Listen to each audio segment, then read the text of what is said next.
Welcome to Robo News. ఆదివాసీ ప్రాంతాల్లో అటవీ సంపద ఖనిజ సంపదను దోచుకోవడానికి ప్రయత్నాలు జరుగుతున్నాయి. ఆత్రం సుగుణక్క. ఆదివాసుల అభివృద్ధిని కేంద్రంలోని బీజేపీ ప్రభుత్వం పట్టించుకోవడం లేదు. ఆదివాసీ సంఘీభావ వేదిక అఖిల భారత సదస్సులో వక్తగా పాల్గొన్న ఆత్రం సుగుణక్క. ఆదిలాబాద్ దేశంలోని ఖనిజ సంపదను కార్పొరేట్ సంస్థలకు అప్పగిస్తూ ఆదివాసుల అభివృద్ధిని కేంద్రంలోని బీజేపీ ప్రభుత్వం పట్టించుకోవడం లేదని కాంగ్రెస్ పార్టీ ఆదిలాబాద్ పార్లమెంట్ నాయకురాలు ఆత్రం సుగుణక్క విమర్శించారు. శనివారం హైదరాబాద్లోని సుందరయ్య విజ్ఞాన కేంద్రంలో ఏర్పాటు చేసిన ఆదివాసీ సంఘీభావ వేదిక అఖిల భారత సదస్సులో వక్తగా పాల్గొన్నారు. ఈ సందర్భంగా ఆదివాసీ హక్కులు, కార్పొరేట్ విధ్వంసం, సంఘీభావ ఉద్యమాలపై సుగుణక్క మాట్లాడారు.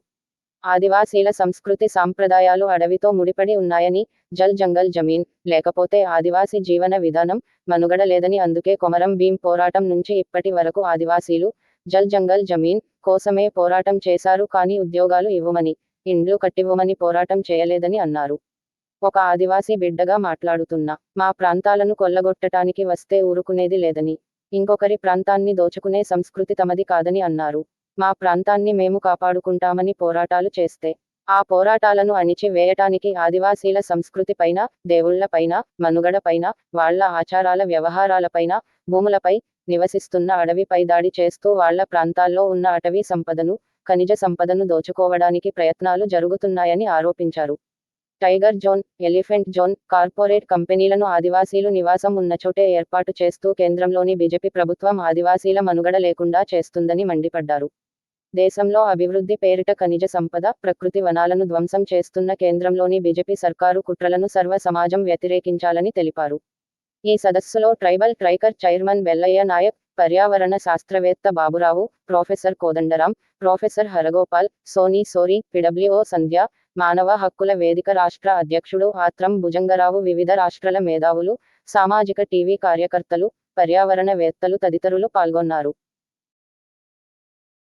ఆచార వ్యవహారాలతో ముడిపడి ఉన్నటువంటివి.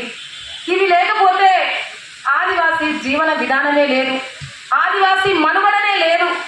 ఇవి తప్పకుండా ఆదివాసీకి ఈ యొక్క జల్ జంగల్ జమీన్కి ముడిపడి ఉన్నటువంటిది. అందుకే ఆనాటి నుంచి నేటి వరకు కూడా ఆదివాసులు జల్ జంగల్ జమీన్ మీదనే పోరాటం చేస్తారు కానీ ఉద్యోగం ఇవ్వమని పోరాటం చేయలేదు, మాకు ఇక్కడ జాగా ఇవ్వమని పోరాటం చేయలేదు. అసలు అలాంటి పోరాటాలే ఆదివాసులు చేయలేదు. కానీ ఈరోజు వాళ్ళు ఉన్నటువంటి ప్రాంతాన్ని, మేము ఉన్నటువంటి ప్రాంతాన్ని ఇంకొకరికి మేము ఇవ్వం.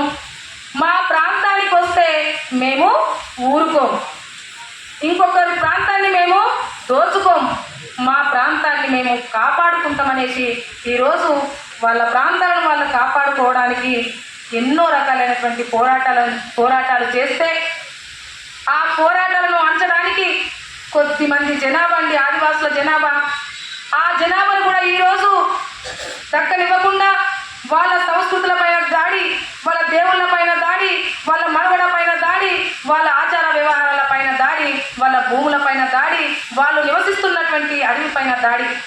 అడవిలో ఇప్ప పువ్వు, ఇప్ప పరక, వెదురు, లేత వెదురు, ఇప్ప పరక, ఇప్ప పువ్వు, చాలా రకాలైనటువంటివి, తేనె, అన్ని రకాలైనటువంటి భూమిలో దొరుకుతున్నటువంటి గడ్డలను కూడా సేకరించి వాళ్ళు తింటూ ప్రతి ఒక్క చెట్టుకి వాళ్ళ వంశంతో ముడిపడి ఉంటుంది, ప్రతి ఒక్క జంతువు వాళ్ళ వంశంతో ముడిపడి ఉంటుంది. అలా అక్కడ ప్రకృతిని పూజిస్తూ, అక్కడ ఉన్నటువంటి చెట్లను, జంతువులను అన్నిటినీ పూజిస్తూ అక్కడ పోడు వ్యవసాయం చేసుకుంటూ వాళ్ళు కలిసికట్టుగా జీవన విధానాన్ని కొనసాగిస్తారు. ఆస్తులు, పాస్తులు, బిల్డింగ్లు కోరుకోరు వాళ్ళు ముక్కుముడిగా ఒక ఐక్యంగా ఉంటూ ఆడుతూ పాడుతూ వాళ్ళు జీవన విధానాన్ని కొనసాగిస్తారు. కానీ ఈరోజు వాళ్ళపైన అక్కడ ఉన్నటువంటి అటవీ సంపదను దోచుకోవడానికి ఈరోజు విపరీతమైనటువంటి దాడులను చేస్తున్నారు. నిజంగా నిన్న ప్రపంచ ఆదివాసీ దినోత్సవంలో ఒక సందర్భం వచ్చింది. ఈ ప్రపంచం అంతా కూడా ఎక్కువ మొత్తంలో అడవే ఉండే కదా, మరి ఇదంతా అడవంతా ధ్వంసం అయిపోయింది కదా, ఇప్పుడు ఎక్కడ అడవి ఉంది, ఎవరు అడవిని కాపాడుతున్నారు అంటే నిజంగా ఆదివాసులు ఉన్న చోటనే అడవి ఉంది. అడవిని కాపాడే వాళ్ళు ఎవరంటే ఆదివాసులు మాత్రమే అనేసి నేను ఒక సందర్భం వచ్చింది. నిజంగా అదే ఇప్పుడు ఆదివాసులను తరిమేయాలి, అడవిలో ఉన్నటువంటి సంపదను దోసుకోవాలి అంటే ఏ విధంగా పోరాటాలు చేస్తే పోరాటాలకు భయపడ పోరాటాలు చేస్తే వాళ్ళని తీసుకు జైల్లో వేస్తేనో వాళ్ళని చంపి ఎన్కౌంటర్లు చేస్తేనో ఆ విధంగా భయపడట్లేదు. ఏం చేయాలి మరి? మహిళల పైన అత్యాచారాలు చేయాలి, అగత్యాలకు పాల్పడాలి, అక్కడ ధ్వంసం చేయాలి, వాళ్ళ గూడాలను ధ్వంసం చేయాలి, వాళ్ళ ఇళ్ళను ధ్వంసం చేయాలి, వాళ్ళ భూములను లాక్కోవాలి. ఇవన్నీ చేస్తేనే వాళ్ళు ఇక్కడ నుంచి వెళ్ళిపోతారు. వెళ్ళిపోయి ఇక్కడ చెట్టకో పుట్టకో లేకపోతే ఆత్మహత్యలు చేసుకోవడాలో లేకపోతే ఇలాంటి